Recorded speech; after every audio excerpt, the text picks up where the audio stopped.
Olha só, Mateus 17, tá? 6 dias depois, Jesus tomou consigo Pedro, Tiago e João.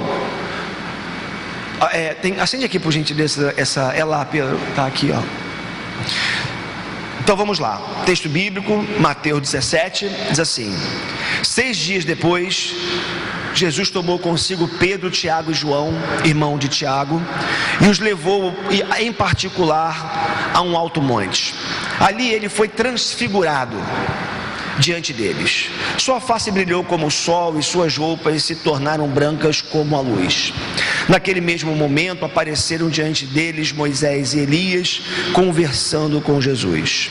Então Pedro disse a Jesus: Senhor, é bom estarmos aqui. Se quiseres, farei 3 tendas, uma para ti, uma para Moisés e outra para Elias. Enquanto ele ainda estava falando, uma nuvem resplandecente os envolveu e dela saiu uma voz que dizia: Este é o meu filho amado, em quem me agrado. Ouçam-no. Ouvindo isso, os discípulos prostraram-se com o rosto em terra e ficaram aterrorizados. Mas Jesus se aproximou, tocou neles e disse: Levantem-se, não tenham medo. E erguendo eles os olhos, não viram mais ninguém a não ser Jesus.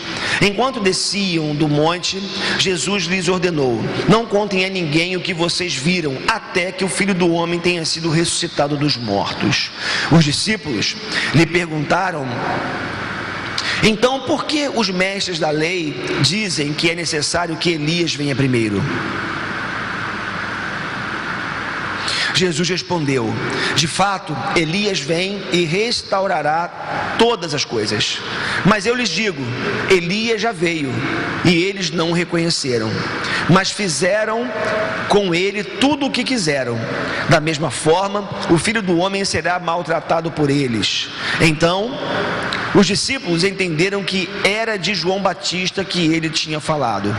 Quando chegaram onde estava a multidão, um homem aproximou-se de Jesus, ajoelhou-se diante dele e disse: Senhor, tem misericórdia do meu filho. Ele tem ataques e está sofrendo muito. Muitas vezes cai no fogo ou na água.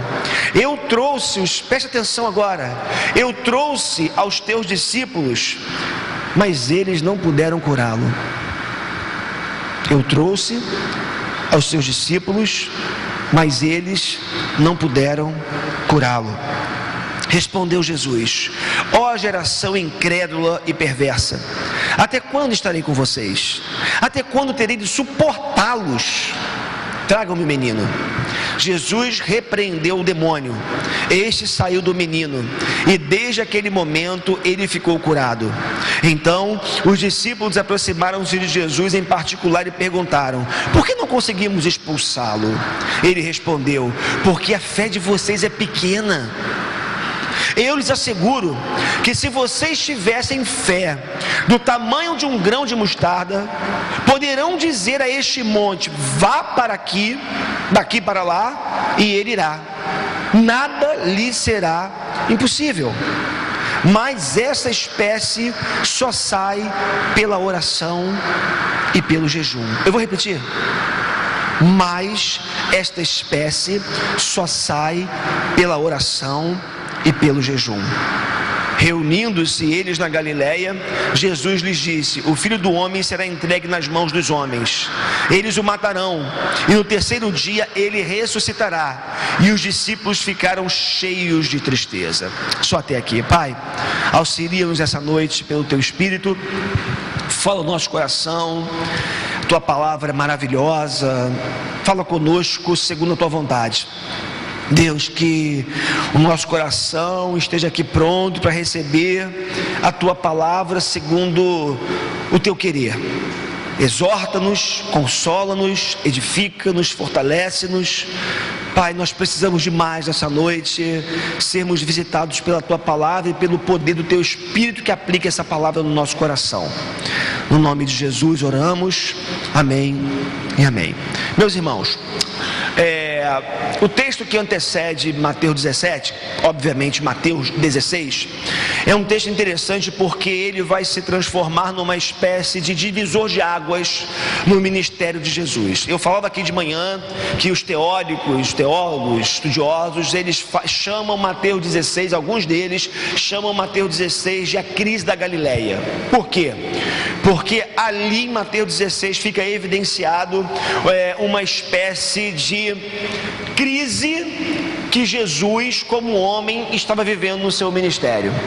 Ele havia começado a apertar um pouco mais o seu discurso, ele havia começado a falar um pouco mais de sofrimento, de morte, ele começou a confrontar as pessoas que o seguiam, ele já havia percebido que muitos estavam atrás dele pela novidade que ele representava, muitos estavam atrás dele por causa dos milagres que ele fazia, e esses teóricos estudiosos vão dizer que em Mateus 16 Jesus vive uma espécie de crise. Tanto é que ele pergunta para os seus discípulos, está em Mateus 16 no capítulo anterior: vem cá, o que o povo aí está dizendo ser o Filho do Homem? Aí os discípulos vão responder, olha, Pedro sempre vai responder, né? Uns estão dizendo que você é Elias, uma espécie de reencarnação de Elias, né? De reaparição de Elias. Outros vão dizer que você é Jeremias ou qualquer um dos profetas. Aí Jesus faz uma outra pergunta: e vocês, meus discípulos, vocês que andam comigo, estão aí comigo esse tempo todo, o que vocês dizem ser o Filho do Homem? Ou quem vocês dizem ser o Filho do Homem? Ou seja, quem eu sou para vocês? E Pedro toma a palavra e diz: tu és o Cristo, o Filho do Deus vivo. E aí o que acontece é que ali Jesus, ele começa a perceber, digamos assim, que tinha gente e gente, tinha discípulo e tinha curioso, tinha empolgado e comprometido. Tinha gente que tinha olhado para Jesus e falado assim: opa, identifiquei alguém que realmente é diferente de tudo que nós já vimos. Fala diferente, trata diferente, se relaciona diferente. Tem alguma coisa diferente aí. Eu quero isso para minha vida. E tinha grande multidão que estava atrás do oba-oba, do evento, né? Evento tem essa conotação, né? Evento, porque você faz para atrair, a galera vem, mas tem gente que só é motivada a evento. Enquanto tem evento, o sujeito tá. Acabou o evento, o sujeito não tá. Então, Jesus havia identificado tudo isso, e aí esses teóricos vão dizer que ele vive essa crise como homem. Que isso, pastor? Jesus era Deus, como é que Deus vai ter crise na sua humanidade, como alguém que pregava, como alguém que falava do amor, que tinha expectativa assim no coração como todo homem? Jesus, eu acredito sim, viveu uma crise, olhando a dureza do coração dos homens, olhando a impiedade no seu tempo, olhando a hipocrisia dos fariseus, a perversidade do coração do homem. O fato é que nesse mesmo capítulo 16, ainda não entrei no nosso capítulo de hoje, capítulo 16, ali acontece uma coisa fantástica, que foi a confissão de Pedro. Porque Pedro, quando Jesus pergunta: e vocês, meus discípulos, quem vocês acham que eu sou? Pedro se levanta e diz: tu és o Cristo, o Filho do Deus vivo. E a palavra de Pedro foi a prova de que existe uma diferença muito grande entre aqueles que já foram iluminados pelo Espírito Santo de Deus, que já receberam a revelação de Deus, que Deus já fez sentido para elas, tanto intelectualmente quanto espiritualmente falando, digamos assim.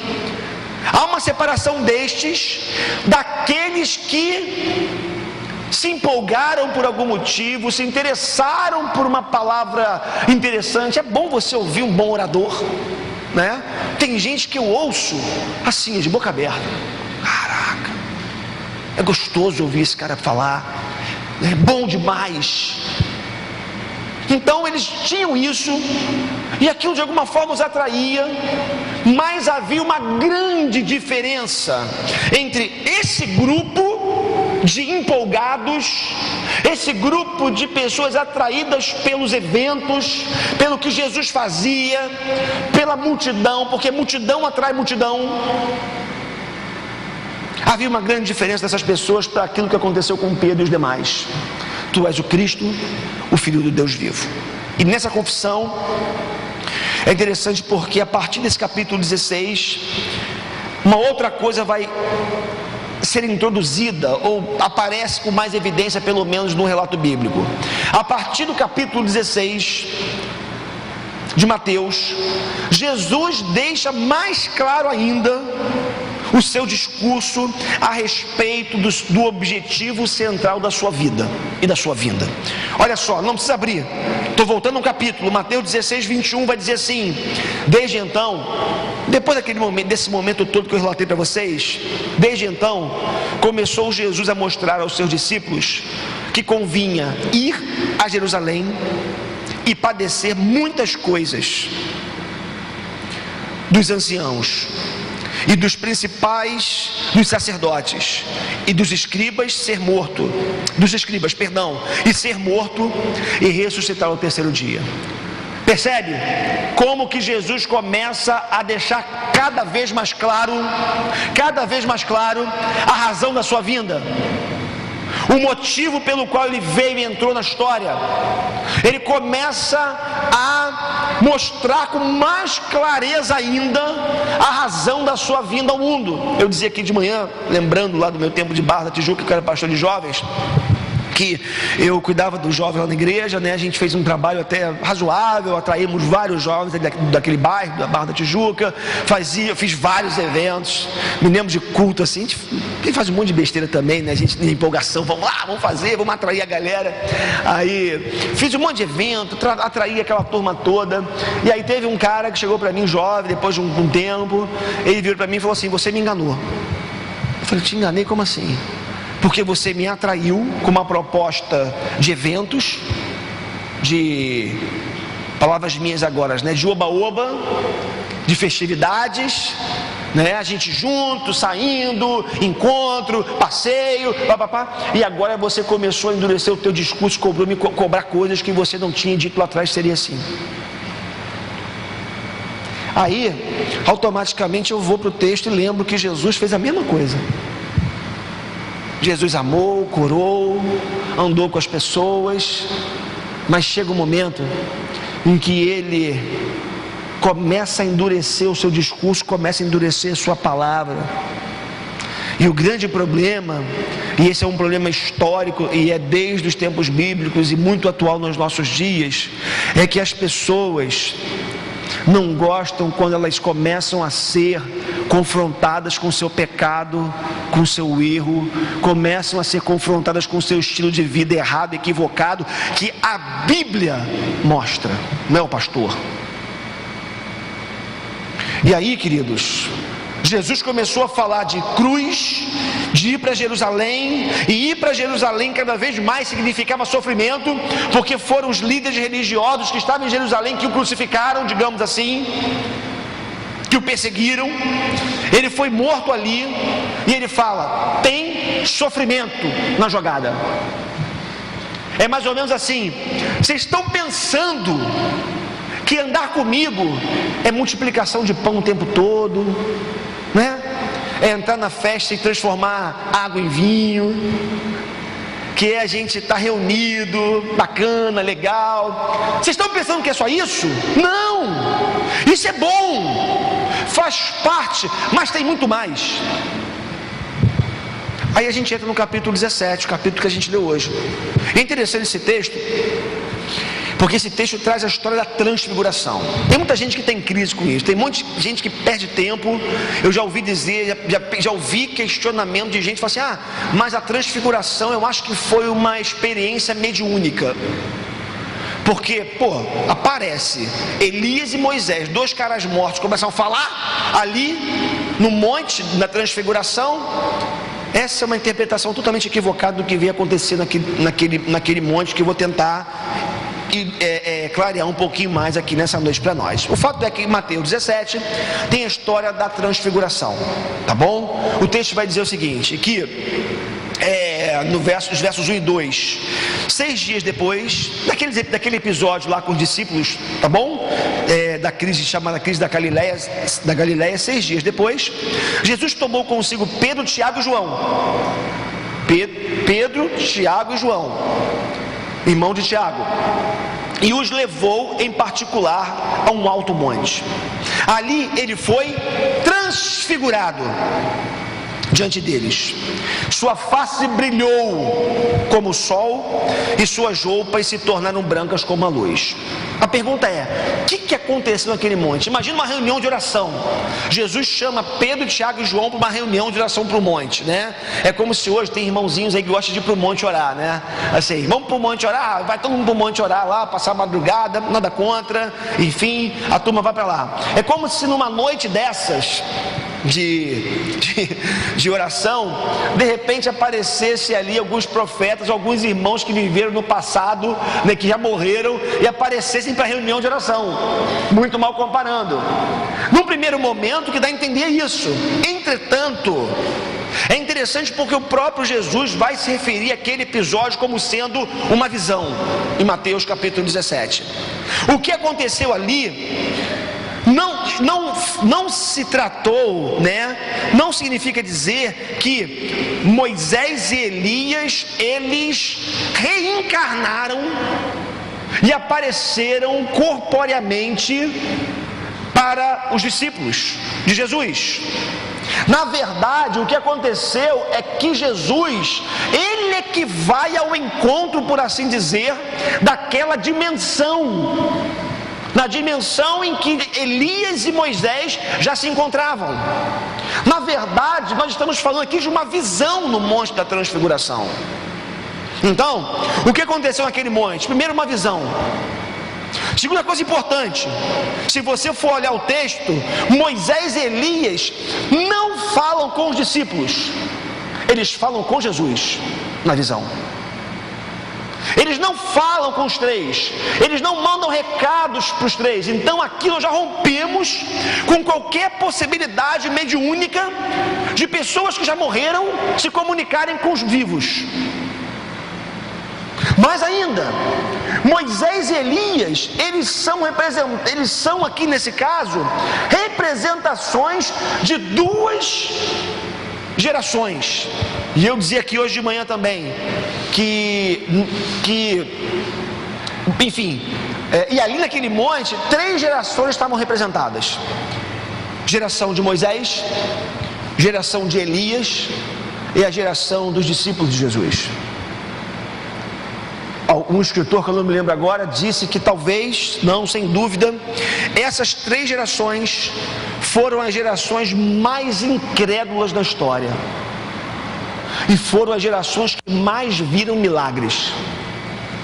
Imagina comigo, Mar Vermelho se abrir, Deus fazer descer maná do céu.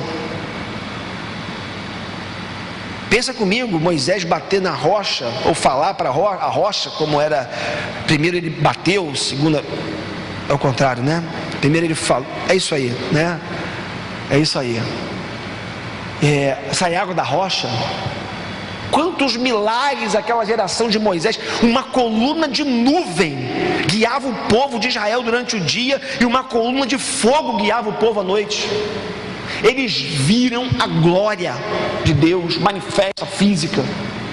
Época de Elias, outro tempo histórico dos profetas, onde milagres aconteciam, poder de Deus se manifestava.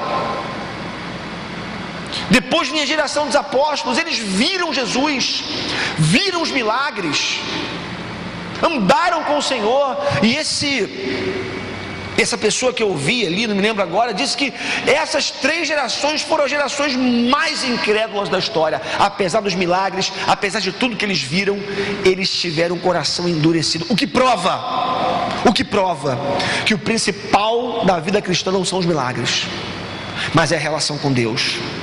não é o que nós vemos, não é o que os nossos olhos contemplam.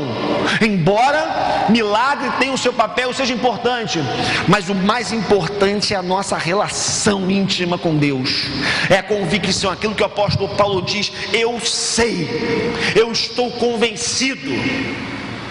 Isso que é o mais importante.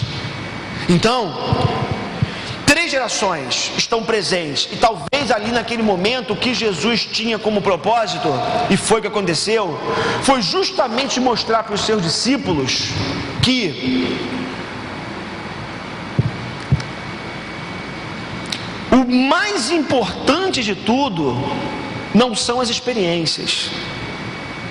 O mais importante de tudo é o fato de você poder ter acesso irrestrito à presença do Deus pessoal, Criador dos céus e da terra. Então, uma visão. Moisés e Elias falaram apenas com Jesus. Moisés e Elias são representantes de gerações incrédulas, bem como a geração dos tempos de Jesus. Os discípulos foram exortados a ouvirem somente Jesus. Isso é muito importante. É interessante porque Pedro, sempre Pedro, né? Ele está ali naquele bem bom, aquela reunião de oração gostosa. Ele fala: Senhor, que tal fazermos 3 cabanas aqui, uma para o Senhor, uma para Elias, outra para Moisés. O texto diz que enquanto ele falava, ele foi cortado. Tipo assim: cala a boca, fica quieto, você não está aqui para falar, ouve, cara. É interessante porque o que me dá a entender é que quando Deus fala, exorta Pedro e os demais discípulos a ficarem quietos e fala: olha, este é o meu filho amado. Elias e Moisés tiveram o seu papel na história, mas agora o importante é vocês olharem para Jesus, ouçam-no. Foi o que Deus falou para os discípulos. Enquanto Pedro ainda falava, ele foi cortado sumariamente, veementemente por Deus, e diz: esse é meu filho amado, ouçam somente a ele. Então aquela experiência para aqueles discípulos foi para mostrar para eles também que, embora Elias, embora Moisés tenham tido um papel fundamental na história, representando os profetas e representando a lei do Antigo Testamento, embora tudo isso tenha sido extremamente importante, daquele momento em diante o que valia, o que deveria ficar para eles como algo claro e absoluto, eram as palavras de Jesus: ouçam o meu filho. E aí esse texto, queridos, acredito eu, ele traz essa experiência para nós, ela traz 3 modelos de espiritualidade que eu queria começar a trazer para vocês essa noite. Para mim, esse texto, muito mais importante do que a experiência da transfiguração em si, são os modelos de espiritualidade que esse texto, de alguma forma, traz para nós nessa noite. Primeiro modelo, o modelo representado pelos discípulos que subiram com Jesus. Preste atenção, Jesus pega 3 discípulos, Pedro, Tiago e João, leva esses discípulos com ele para o monte, e esses discípulos representam justamente uma igreja que vive a experiência interna da comunhão, da presença de Deus, do deleite gostoso, do deleite da comunhão, do encontro com a palavra. E Moisés, Elias e Jesus representavam essa palavra naquele momento ali. Mas uma igreja divorciada da piedade, do amor pelos oprimidos e perdidos. Por que eu digo isso? Se você olhar os versos, alguns versos comigo agora, começando pelo verso 1, o texto vai dizer: 6 dias depois, Jesus tomou consigo Pedro, Tiago e João, irmão de Tiago, e os levou em particular a um alto monte. Eles subiram. Olha a palavra de Pedro para Jesus. Então Pedro disse a Jesus: Senhor, é bom estarmos aqui. Se quiseres, farei 3 tendas, uma para ti, uma para Moisés e outra para Elias, no verso 4, que eu lembrei daquela canção que a gente canta tão gostosa, bom estarmos aqui louvando a Deus, né? Podendo exaltar teu santo nome. Nada de mal, nenhum problema em adorar a Deus, se reunir, mas essa postura, ou esses discípulos que sobem, eles simplesmente representam, na minha visão, uma igreja, um modelo de espiritualidade que não tem senso de urgência, que não consegue chorar com os que choram, porque o texto diz que quando eles descem, assim que eles descem, eles encontram um pai aflito, um pai chorando, um pai desesperado. Por quê? Porque um demônio dos piores, uma legião possivelmente de demônios, acho que uma legião é composta por 6.000 soldados, no exército era composta por 6.000 soldados no exército romano, o que significa dizer que uma pessoa com uma legião de demônios, ela tinha 6.000 demônios dentro dela. Uau! E o texto diz que esse demônio era tão violento, que tinha horas que esse demônio pegava o menino e jogava no fogo, e ele se queimava. Imagina o teu filho, tua filha, sendo pego por um demônio e jogado no fogo e sair todo chamuscado de lá. Não satisfeito, esse demônio pegava o garoto, muitas vezes o afogava na água. Imagina o desespero desse pai. E Pedro, Tiago e João curtindo um monte. E Pedro, Tiago e João querendo fazer tenda, enquanto o bicho pegava lá embaixo. Eles não tinham senso de urgência, não conseguiam chorar com os que choram, eles não se preocupavam com outra coisa naquele momento até então, senão a reconstrução de Israel, material, física. Porque a impressão que dá dos apóstolos ou dos discípulos é que até o último instante o que eles criam é de verdade que Jesus, ele era o Messias que viria restaurar a nação de Israel, fisicamente falando, como nação, como povo, como país, digamos assim, como reino.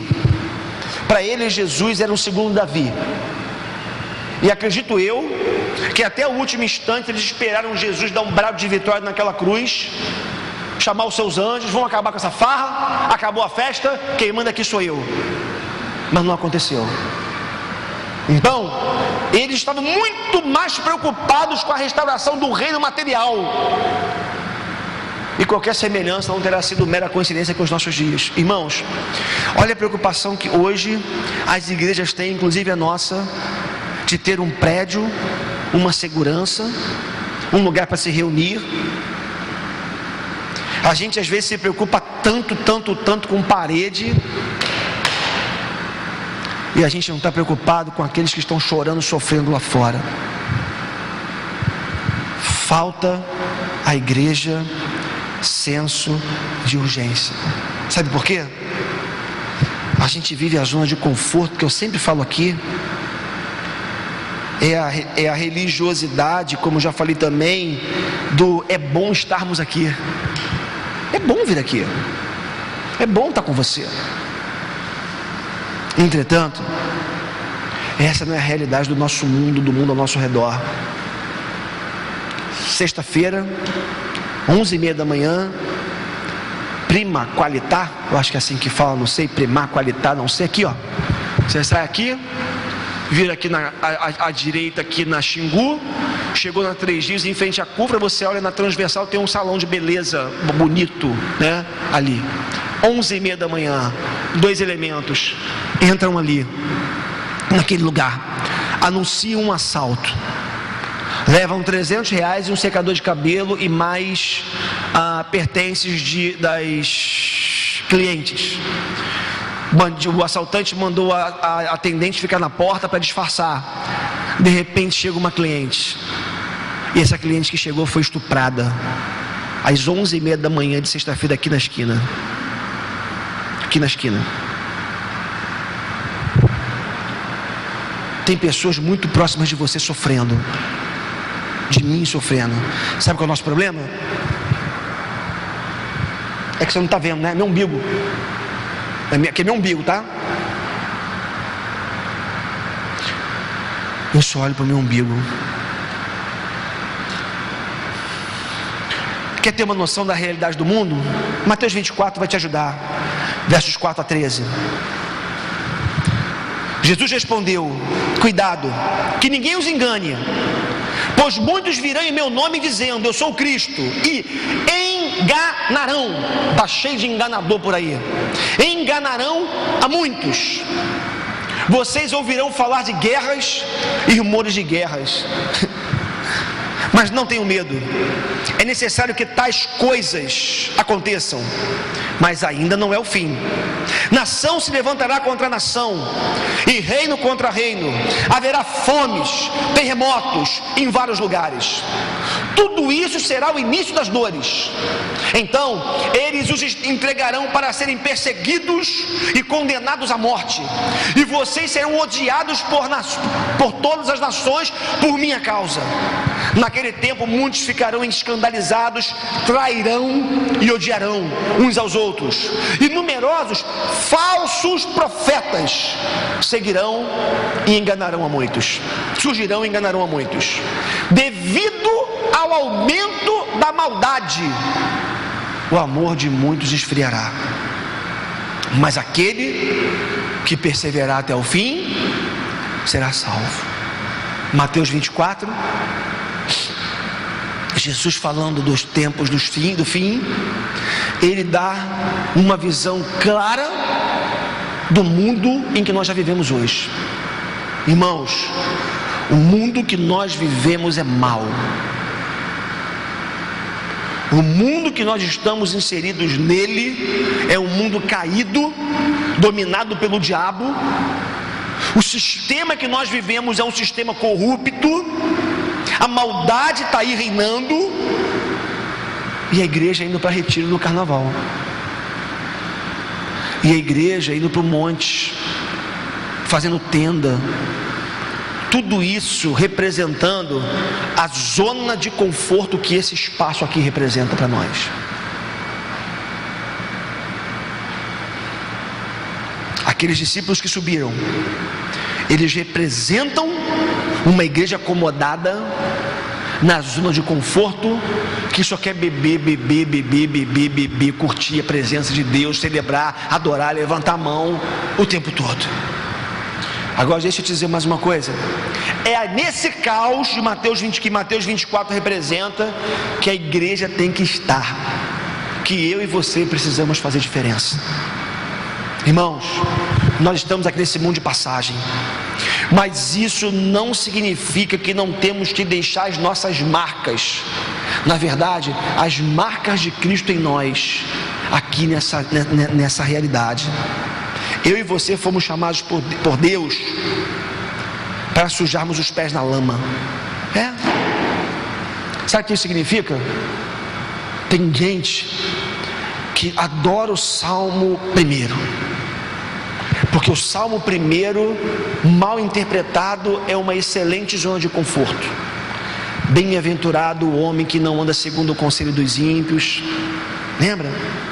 Que não se detém no caminho dos pecadores, que não se assenta na roda dos escarnecedores, antes tem o seu prazer na lei do Senhor. O sujeito fala o quê? Eu não me misturo, eu sou santo. Deus me chamou para a santidade, para me separar, então não me misturo. Deixa eu dizer uma coisa para você. O que Deus quer é que você não faça o que os outros fazem. O que Deus quer é que você não se deixe influenciar pelo mal, mas o que você precisa fazer, onde você precisa estar, é onde o mal está acontecendo, é onde o mal opera. Então, os discípulos que subiram representam o quê? Uma igreja acomodada, uma igreja na zona de conforto, uma igreja que gosta de curtir a presença, a palavra. Temos a lei, temos os profetas, temos Jesus, temos a comunhão. Vamos ficar aqui numa cabana, numa zona de conforto, porque descer dá trabalho. Demônio é um negócio meio complicado, gente é um negócio meio complicado. Vamos ficar por aqui. Mas tem um segundo grupo, que é representado, por assim dizer, pelos discípulos que não subiram. Esses discípulos que não subiram, eles representam uma igreja conectada, uma igreja engajada até com a missão, pelo menos no convívio e contato com as pessoas, uma igreja de eventos, uma igreja que de alguma forma está envolvida com a sociedade, com as questões sociais do seu tempo, uma igreja, quem sabe, por assim dizer, se utilizando dessa conexão, dessa identificação, mas uma igreja que, embora operosa, embora atuante, uma igreja divorciada de algo que é essencial para fazer uma igreja relevante: o poder de Deus. Versos 14 a 17 de Mateus 17, abra comigo, por favor. Quando chegaram onde estava a multidão, um homem aproximou-se de Jesus, ajoelhou-se diante dele e disse: Senhor, tem misericórdia do meu filho, ele tem ataques e está sofrendo muito, muitas vezes cai no fogo ou na água. Eu o trouxe aos seus discípulos, mas eles não puderam curá-lo. Respondeu Jesus: ó geração incrédula e perversa, até quando estarei com vocês? Preste atenção na seguinte pergunta: até quando terei que suportá-los? Tragam meu menino. Irmãos, que coisa triste. Os discípulos andaram com Jesus por 3 anos, beberam da fonte mais limpa que pudesse ter, e ainda assim eles não tinham poder para expulsar aquele demônio. Uma realidade muito triste, distante, da que a igreja viria a ter depois da morte e ressurreição de Jesus. Pelo menos essa foi a promessa de Jesus para mim e para você, quando derramaria do seu Espírito sobre toda a carne, e que nós receberíamos poder para fazermos a obra dele. Atos capítulo 1, verso 8. Vou correr um pouquinho, se você não der tempo de abrir, você anota.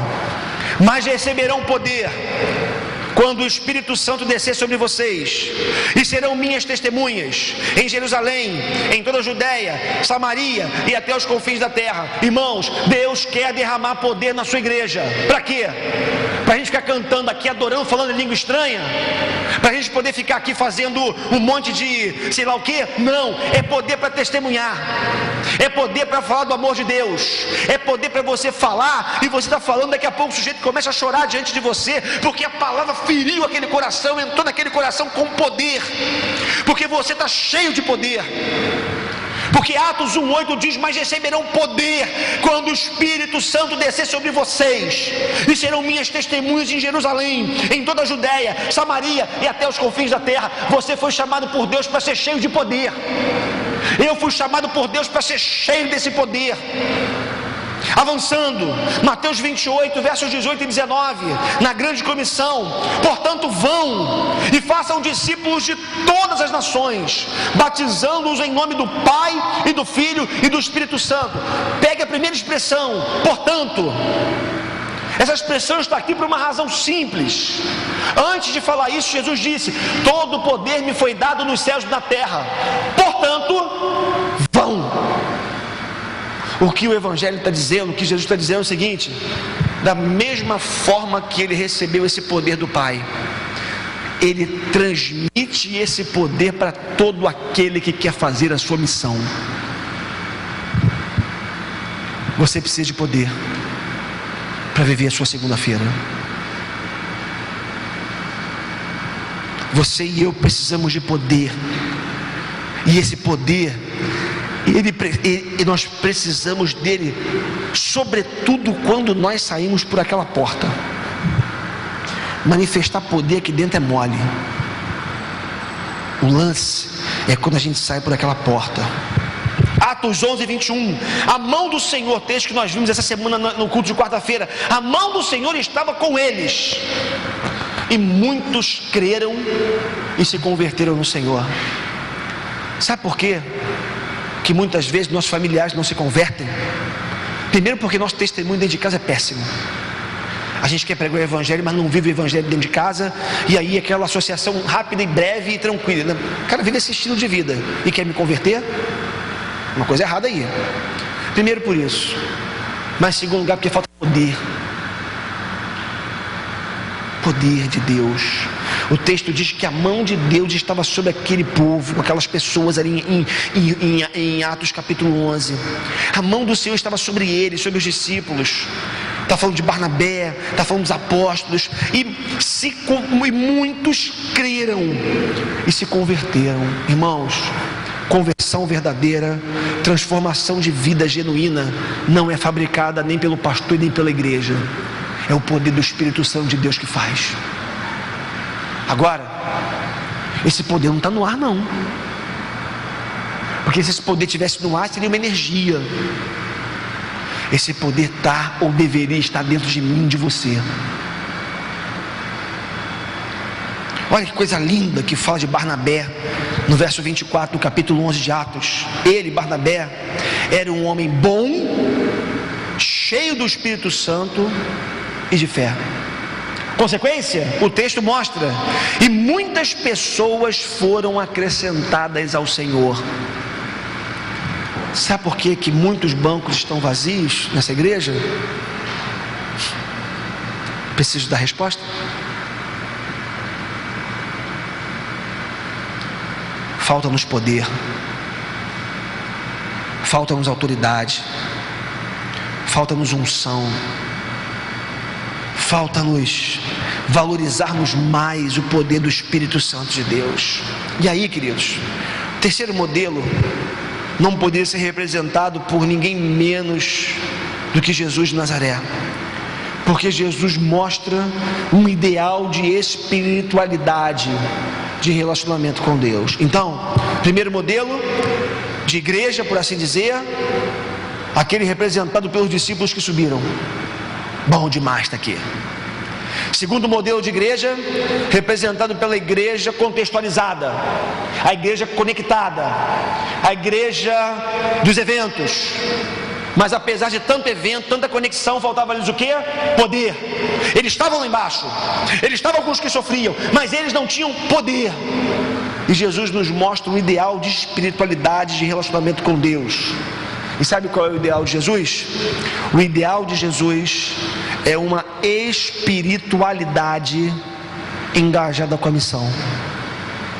Intimidade com Deus, mais serviço. Ou seja, afetividade com efetividade. Relação com Deus, vida aos pés do Senhor, subidas constantes ao monte do teu quarto, ou o monte literalmente falando, para buscar Deus, mas uma espiritualidade engajada com a missão. É interessante porque Jesus fazia as duas coisas. Ele se recolhia para orar, ele fazia retiros espirituais, mas seu objetivo era recarregar as suas baterias para continuar a sua missão. Sabe qual era a missão de Jesus? Quem sabe qual era a missão central de Jesus? Vamos ouvir. Você fica tímido, né? Hã? Não. A missão central de Jesus era a cruz. Ele veio para isso. Cruz, a morte. E o foco dele era esse. Para lá que eu estou caminhando. A minha missão é essa. E ele fez isso para que a igreja também tivesse a sua missão. Aí entra o que Edgar está dizendo. A missão de Jesus era a cruz, era o foco dele. Tanto é que quando Jesus fala da cruz, da morte, Pedro vai dizer: não, Senhor, de modo nenhum. O que ele fala para Pedro? Arreda de mim, Satanás, sai fora, você não vai me dissuadir da minha missão. A minha missão é a cruz. Eu vim para morrer, e eu vou morrer para que vocês vivam, e para que muitos sejam salvos. No Mateus 17, nosso texto 22 a 24, vai dizer assim: reunindo-se eles na Galileia, Jesus lhes disse: o Filho do Homem será entregue nas mãos dos homens, eles o matarão, e no terceiro dia ele ressuscitará. E os seus discípulos ficaram cheios de tristeza. Eles não entendiam. Eles não entendiam a vocação de Jesus, o chamado, a missão. E é por isso que a tristeza batia no coração deles. Queridos, Jesus tinha uma missão, estava focado nela, e ninguém o dissuadia do contrário. Entenda uma coisa: devocionalidade era a grande marca na vida de Jesus. Jesus só tem uma questão: Jesus, ele fazia isso com frequência. Ele não orava apenas quando tinha um problema. Eu tenho que expulsar uns demônios hoje, eu vou orar. Não. Os evangelhos mostram que frequentemente Jesus, ele se recolhia para orar. Muitas vezes, depois de um dia longo de trabalho no reino, Jesus ainda passava a noite em claro orando. Qual foi a última vez que a gente parou para orar por horas seguidas? Que a gente chegou em casa mesmo depois de um dia cansativo, e a gente falou assim: o negócio está tão aqui, cara, eu preciso buscar Deus, eu preciso recarregar as minhas forças. A gente está cansado, a gente vai para a televisão. A gente está cansado, a gente vai para a cama. Jesus estava cansado, ele ia para o joelho, como diz os pentecostais. Ele ia orar, porque ele sabia que o que o renovava não era uma cama, muitas vezes, e não era um sofá dentro da televisão lá. O que o renovava era a presença de Deus. Ele não orava só quando tinha problema, não. Ele orava e meditava porque amava a Deus, é óbvio, mas ele precisava disso para continuar com poder no seu ministério. Ele estava acostumado com a glória do Pai, ele sabia que era bom estar com o Pai, e que essa glória o renovava, que essa glória vinha sobre a vida dele toda vez que ele estava com o Pai, e ele se capacitava cada vez mais para continuar o seu ministério. Interessante, porque tão acostumado que estava com o monte e com a presença de Deus, a voz do Pai não era estranha para ele, não causava medo para ele. Agora, em contrapartida, olha aqui que o verso 6 vai nos dizer: os discípulos, ouvindo isso, caíram sobre os seus rostos e tiveram grande medo. Quando o Pai fala: este é o meu filho amado, aquela voz de autoridade, o texto diz que eles caem de medo no chão. Sabe o que é isso? Falta de intimidade com Deus. Eles não sabiam que era estar na presença de Deus. Queridos, muitas vezes Deus se torna um conhecido estranho para muitos de nós, ao ponto de nos assustarmos muitas vezes com Ele, com o que Ele faz, com o que Ele fala, da forma como Ele fala. Tudo isso por falta de intimidade nossa com o Senhor. Eu diria que o Espírito Santo, ele tem sido, a palavra não é minha, tem um livro, parece que da editora Mundo Cristão, que tem esse título: O Deus Esquecido, fazendo um apanhado histórico justamente como o Espírito Santo tem sido esquecido ao longo das eras, dos séculos. E eu diria então, até com base nisso, que o Espírito Santo tem sido o Deus esquecido entre os cristãos reformados principalmente. Historicamente isso sempre aconteceu. Olha só, por exemplo, o Credo Apostólico. O Credo Apostólico foi um documento escrito, confeccionado no segundo século, com base no ensino dos apóstolos, para dar um rumo ali para os primeiros cristãos, tá? Olha só: creio em Deus Pai Todo-Poderoso, Criador dos céus e da terra. Creio em Jesus Cristo, seu Filho, nosso Deus, o qual foi concebido por obra do Espírito Santo, nasceu da Virgem Maria, padeceu sob o poder de Pôncio Pilatos, foi crucificado, morto e sepultado, ressurgiu dos mortos ao terceiro dia, subiu ao céu, está assentado à direita de Deus Pai Todo-Poderoso, donde há de vir para julgar os vivos e mortos.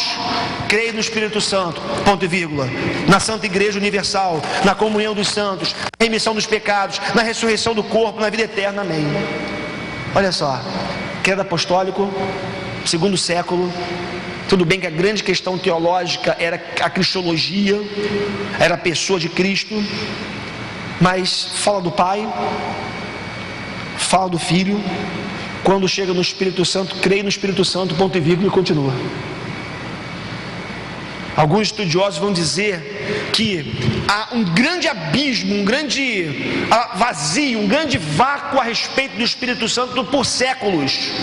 Somente Agostinho, parece no século IV, acho que no século IV, se não me falha a memória, ele vai querer fazer uma obra a respeito do Espírito Santo, e depois vamos passar pela Idade Média, chamada Idade das Trevas, e somente João Calvino, que ficou conhecido como o teólogo do Espírito Santo, ele vai pegar o credo apostólico, vai criar a sua teologia, suas institutas em 4 volumes. Creio em Deus Pai, creio em Deus Filho, creio no Deus Espírito Santo e creio na igreja.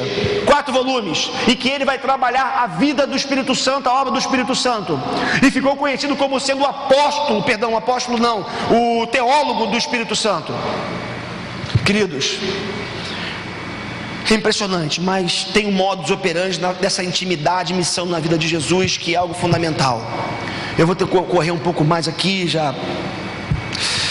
Primeiro, a nossa espiritualidade, para que a gente possa vivê-la com inteireza, a nossa visão tem que ser uma visão mais includente. Nós temos que querer isso para a gente, querer para o outro. O texto diz que Jesus ele subiu, mas levou os discípulos com ele. Quem que você tem incentivado para orar com você?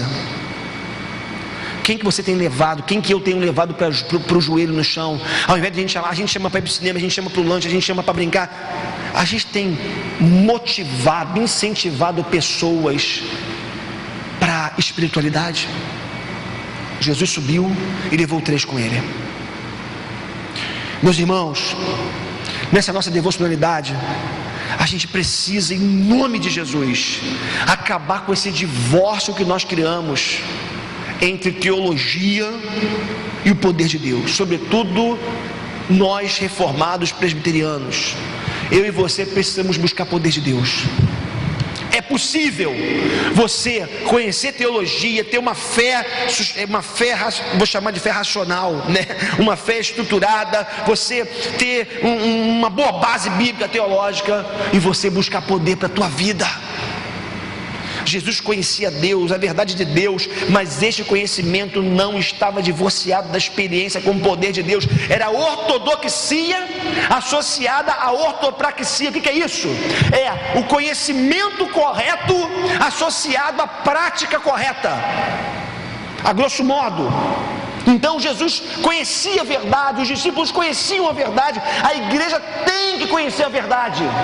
Nós temos que conhecer Bíblia, temos que conhecer teologia, mas enquanto nós estivermos divorciados daquilo que o Murilo pregava aqui no domingo passado, que é viver a prática da palavra, tem uma coisa muito errada na nossa vida. Desculpa a expressão, tem gente que tem orgasmo com a teologia. O cara chega ao êxtase porque sabe, porque conhece, mas isso não é tudo. A vida, a experiência, a busca do poder que está à nossa disposição é fundamental.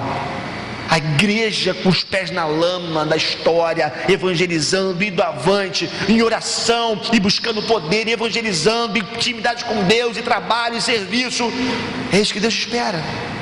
E esta relação com a verdade e o poder de Deus é interessante, porque essa relação santificava cada vez mais a natureza humana de Jesus. Verso 2 do capítulo 17 vai dizer: ali ele foi transfigurado diante deles, sua face brilhou como o sol, e suas roupas se tornaram brancas como a luz. Isso é fantástico. Irmãos, toda vez que nós buscamos a face de Deus, e nós entramos nessa santa presença de Deus, nós somos santificados, iluminados. Fica evidenciado na nossa vida esse poder. Agora, essa luz, esse brilho, não pode ser apenas enquanto nós estamos no monte. No monte. Esse brilho tem que permanecer em nós quando a gente sai. O poder de Deus tem uma coisa interessante. A ordem é, vou falar sobre isso, encham-se do poder. Mas tem gente que foi à reunião de oração na sexta ou na quinta, acha que dá para manter esse poder a semana inteira. Não dá. É todo dia. Todo dia você tem que se encher.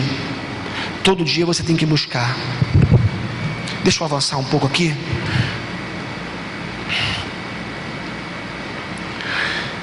Quero terminar dizendo para você o seguinte, em termos finais aqui. Da mesma forma que Jesus precisou do poder do Espírito Santo para levar a cabo o seu ministério, a igreja não pode prescindir, abrir mão dele, sob pena de tornar-se irrelevante, o que seria uma grande tragédia, ou o que está sendo uma grande tragédia. Eu me pergunto se essa igreja que eu amo, que eu sou pastor aqui há 8 anos quase, se essa igreja já não se tornou uma igreja relevante. Eu me pergunto que se essa igreja de alguma forma não se divorciou desse poder que revigora, que converte, que salva, que transforma. Efésios capítulo 5, verso 18, a ordem é clara: não se embriaguem com vinho, viu gente? Não se embriaguem com vinho, que leva à libertinagem, mas deixem-se encher pelo Espírito Santo. Embriaguez é pecado, encher a cara é pecado, ficar bêbado é pecado, mas não se encher do Espírito Santo é pecado da mesma forma. Está dentro do mesmo contexto. Se você julga quem bebe e enche a cara, isso, cuidado, porque se por um lado, já falei e vou repetir, ficar embriagado é pecado, não se encher do Espírito Santo de Deus também é pecado. Não se embriaguem com vinho, que leva à libertinagem, mas deixem-se encher pelo Espírito Santo. Eu vi uma frase também esses dias, porque é interessante, porque quanto mais vazios do poder de Deus, mais eventos e estratégias a gente busca para encher a igreja, não é verdade? Aí você fica, pastor, então vive essa crise, né? A igreja está vazia, tem que encher, vamos fazer coisas, vamos criar evento. Aí um pastor, não sei quem, falou certa vez o seguinte, há muitos anos, alguns séculos: Deus, Ele não está atrás, digamos assim, de bons métodos, ou de métodos bons. Deus está atrás, Deus não está atrás de melhores métodos, Deus está atrás de melhores homens. Eu acho que era metodista quem falou isso. Deus está atrás de melhores homens, e melhores homens são homens ou mulheres cheios do Espírito Santo. Nós não precisamos dos melhores métodos, por uma razão muito simples. Deus não unge métodos, diz esse pastor, essa pessoa que disse isso. Deus unge pessoas. Deus unge pessoas. Ser uma igreja equilibrada, focada na palavra, com uma teologia sólida, não exige que prescindamos, que venhamos abrir mão do poder do Espírito Santo. Eu sou equilibrado, né? O problema, uma vez o Badu falou uma coisa lá atrás, que algumas coisas que o Badu falou na minha época com ele, mas as coisas ficaram marcadas. A gente vivia uma crise já lá atrás, há 12 anos atrás, ou mais, 12, até mais. A gente às vezes domingo na igreja, o que muitas vezes nós vivemos aqui, aí eu sentava com o Badu, cara, por que a igreja não cresce? Por que as pessoas não estão aí, não voltam, aquela coisa toda, né? E ele dizia uma coisa, uma vez foi uma coisa interessante, às vezes a gente quer tanto equilíbrio que a gente não se dá o direito de avançar um pouco para coisas que a gente não viveu ainda. Aí ele falou o seguinte: eu prefiro ir por um extremo e chegar à conclusão que eu errei e voltar, do que ficar numa constante inércia aqui sem ter experimentado algo diferente na vida da igreja ou na minha própria vida. O que ele quer dizer com isso? Nós somos muito polidinhos, né? A gente quer ter um culto equilibrado, não gritar. Eu concordo, nossa linha não é essa. Mas eu acho que esse negócio trava muito a gente, limita demais a gente. Eu vou usar uma expressão que eu achei que eu nunca fosse falar. Eu acho que a gente tem que ser mais pentecostal. A Denise disse: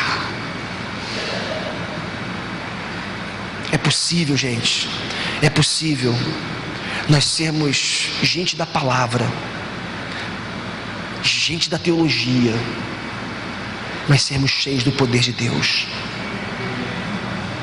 Aqueles discípulos lá embaixo passaram vergonha porque não tinham o poder de Deus sobre a vida deles. Precisamos do poder do Espírito Santo por vários motivos. Primeiro, porque a mudança essencial só o Espírito Santo pode fazer. Só o Espírito Santo de Deus converte o coração. Segundo, porque só o Espírito Santo de Deus gera de novo, dá um novo nascimento. É o Espírito Santo quem aplica as verdades eternas no coração. Porque nós vivemos debaixo de batalha espiritual. Você e eu nós vivemos debaixo de batalha espiritual todo dia. E ter o Espírito Santo, o selo, sermos do Senhor, não é suficiente para vencer as batalhas do dia a dia. Vou tentar clarear um pouco mais. Eu sou salvo, tenho o Espírito Santo, amém, eu creio nisso. Mas aí eu vou usar a expressão do Ari, que uma vez que eu ouvi: tem crente que é infernalmente salvo. Que é isso, pastor? Como é que é isso? O cara vai para o céu porque ele é eleito, né? Mas as chamas estão batendo assim nele, assim, porque o cara, né? Ele vai pulando e está queimando, e o cara está indo, é pela graça mesmo. Por uma razão muito simples: ele foi eleito, escolhido por Deus, está lá. Mas esse sujeito, ele tem o Espírito Santo, mas ele não tem o poder do Espírito Santo sobre a vida dele para fazer diferença. Você precisa do poder do Espírito Santo para vencer o pecado. Sabe por que o pecado vence você e a mim muitas vezes? Porque falta poder de Deus. Poder. Jesus venceu a Satanás com o poder de Deus. O texto diz que ele sai do batismo cheio do Espírito Santo e vai para o deserto cheio de poder. Ele venceu a tentação por isso. Precisamos de poder para perdoar. Tem gente que carrega falta de perdão no coração por anos e anos e anos e anos, e você não vai perdoar se você não tiver o poder de Deus. Precisamos do poder de Deus para romper com tudo que nos aprisiona. Precisamos do poder de Deus para colocar nossas digitais na história, como aqueles que tiveram o privilégio de serem colocados colaboradores, de Jesus na história, pregando, consolando, curando, libertando e dando esperança para aqueles que não a têm. Irmãos, terminando, enquanto alguns brincam de crente e outros se conformam em serem crentes nominais, a igreja vai perdendo a sua eficácia no mundo, vai se tornando irrelevante. É muito sério. Versos 19 a 21. Então os discípulos aproximaram-se de Jesus em particular e perguntaram: por que não conseguimos expulsá-lo? Ele respondeu: porque a fé que vocês têm é pequena. Eu lhes asseguro que se vocês tiverem fé do tamanho de um grão de mostarda, poderão dizer a este monte: vá daqui para lá, e ele irá. Nada lhe será impossível. Mas esta espécie só sai pela oração e pelo jejum. Irmãos, precisamos do poder de Deus. Poder que vem da busca de Deus, do amor pela palavra de Deus. O apóstolo Paulo diz que a palavra de Deus, o evangelho, é o dínamos de Deus, a dinamite de Deus, o poder de Deus, a única coisa que tem o poder de implodir um coração petrificado pelo pecado. Nós precisamos da palavra, mergulhar nela, precisamos do conhecimento, mas eu e você precisamos da experiência também. O poder de Deus vem da consagração das nossas vidas. Queridos, em nome de Jesus, em nome de Jesus,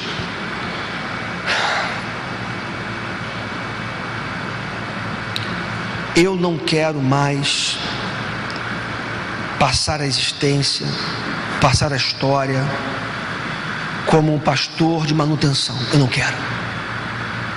Não quero. Eu quero experimentar Deus na minha vida. Eu quero ter experiências novas com Deus. Eu quero experimentar o quebrantamento que o Espírito Santo faz no coração, no nosso coração, quando nós pecamos. Eu quero me envergonhar pelos meus pecados. Quantas vezes eu não me envergonho mais pelos pecados que eu cometo? Me tornei um cínico para alguns pecados. Deus perdoa. Eu não quero mais olhar para um sofredor, alguém que eu sei que está caminhando a passos largos para o inferno, e falar: é ele Deus vai dar um jeito na vida dele, se for predestinado, se ele for eleito. Não quero mais isso. Eu não quero ser mais pastor de manutenção.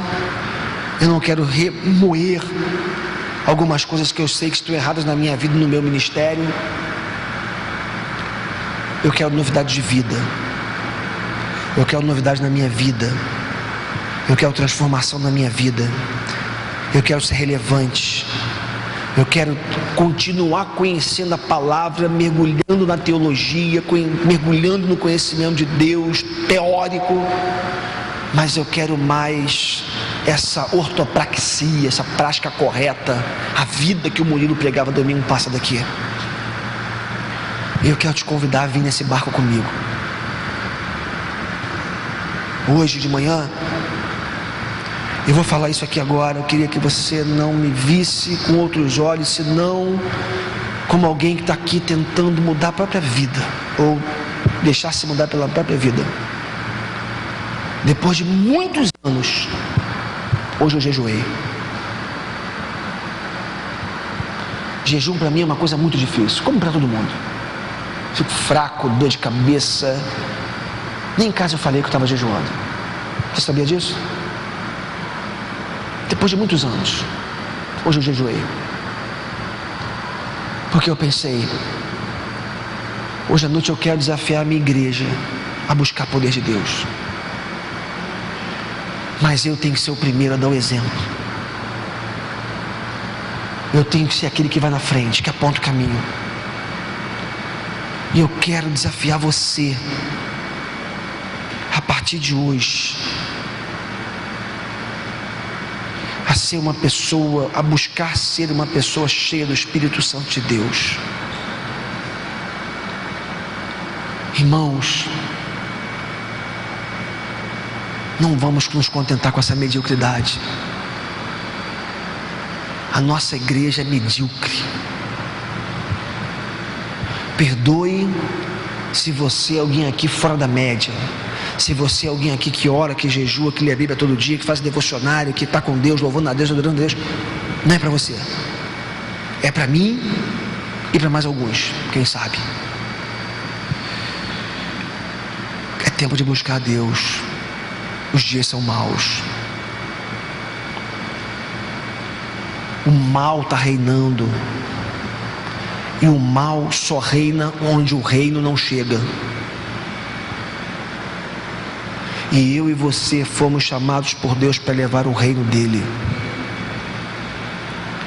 Eu quero lançar um desafio hoje. Eu falei durante a semana que eu lançaria um desafio.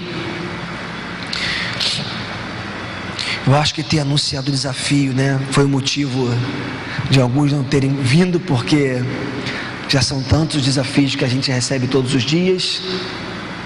Mas eu quero lançar um desafio novo nessa igreja. Eu queria que nós estabelecêssemos, a partir dessa semana, um dia de consagração pessoal. Eu queria que a gente elegesse a quarta-feira como sendo um dia, quarta-feira porque é o meio de semana, tem um culto da meia-noite aqui, que fosse um dia de jejum nessa igreja. Eu queria que toda quarta-feira, eu vou fazer isso, se você vai eu não sei. Quarta-feira, eu estou estabelecendo como sendo um dia de jejum para a minha vida. Eu vou jejuar. Eu queria desafiar você incentivar você, motivar você a jejuar junto comigo.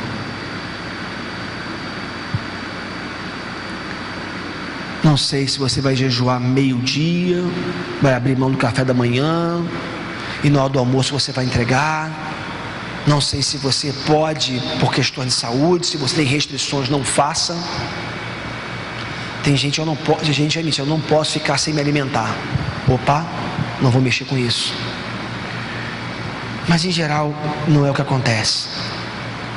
Eu quero desafiar você a sair do marasmo, da frieza, da pobreza, da mediocridade espiritual. Eu decidi sair da minha.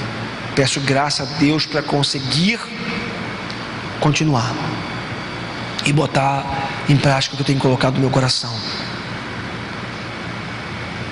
Não reduza a sua busca a Deus a quarta-feira e o domingo, porque antes era só o domingo, você faz quarto, domingo ainda é muito pouco. Você tem que buscar Deus todos os dias, você tem que estar conectado com Deus todos os dias. Eu quero desafiar você sim, a gente buscar mais esse poder de Deus. Eu acho que a maturidade que nós temos, a base bíblica e teológica que essa igreja tem, não permitirá que nós extrapolemos limites, né? Do bom senso, enfim. Eu acho que a base que a gente tem segura a onda. Mas o que eu queria realmente é que a gente avançasse. Essa igreja, irmãos, se nós buscarmos o poder de Deus, essa igreja vai ser impactada como nós nunca vimos ela ser. Eu quero isso para a minha vida, você quer para a sua? Eu quero o poder de Deus para a minha vida. Eu quero a unção de Deus na minha vida. Não quero show, não quero... mas eu quero ter palavra de autoridade. Eu quero ter discernimento espiritual para saber que uma pessoa está num surto, saber se aquilo ali é um surto psicótico ou se é demônio, que pode ser uma coisa ou pode ser outra. E quem vai trazer o discernimento é o Espírito Santo de Deus. Eu quero poder para exortar, mas também quero poder para ser exortado por Deus e mudar na minha vida o que tem que ser mudado, naquilo que só o poder de Deus pode fazer. Eu quero essa igreja caminhando de joelhos.